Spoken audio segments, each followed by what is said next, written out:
I always loved exploring antique shops, the kind filled with dusty trinkets and old books. There was something about the forgotten history that drew me in, like every object had a story waiting to be discovered.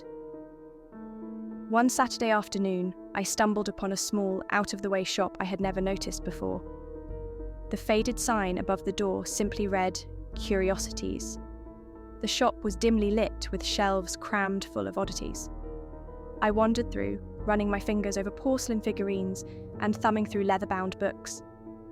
As I was about to leave, something in the corner caught my eye.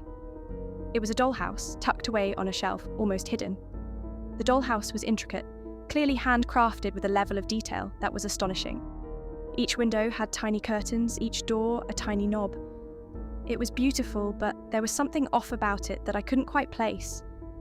Drawn to it, I carefully lifted the dollhouse off the shelf and carried it to the counter. The shopkeeper, an elderly woman with sharp, knowing eyes, seemed surprised. "Are you sure you want that?" she asked, her voice tinged with something I couldn't identify. I nodded, unable to explain why I felt compelled to have it. She sighed and wrapped it up, muttering something under her breath that I didn't catch. When I got home, I set the dollhouse on the table and began to examine it more closely. The craftsmanship was incredible, but as I looked closer, I noticed something strange. The tiny furniture inside was arranged as though someone had been living there. A tiny teacup on the table, a small book on the chair. It was eerie, as though I had interrupted a moment in time. I shrugged it off and decided to place the dollhouse on the mantel in the living room. That night, as I lay in bed, I couldn't shake the feeling of being watched. I chalked it up to my imagination and eventually fell asleep. The next morning, I found the dollhouse in a different spot. It had moved from the mantel to the coffee table in the centre of the room. I frowned, trying to remember if I had moved it and simply forgotten. It seemed unlikely, but I dismissed it and put the dollhouse back on the mantel. The following nights, the strange occurrences continued. Every morning, the dollhouse was in a different place. Sometimes it was just a few inches to the left. Other times, it had moved across the room. I started to feel uneasy, the initial charm of the dollhouse now replaced with a growing sense of dread. One night, I decided to stay up and watch the dollhouse, determined to catch whatever was happening. I sat in the dark living room, my eyes fixed on the miniature house. The hours ticked by, and just as I was beginning to doze off, I heard it, a faint creaking sound, like tiny footsteps on wooden floors. My heart pounded as I leaned closer.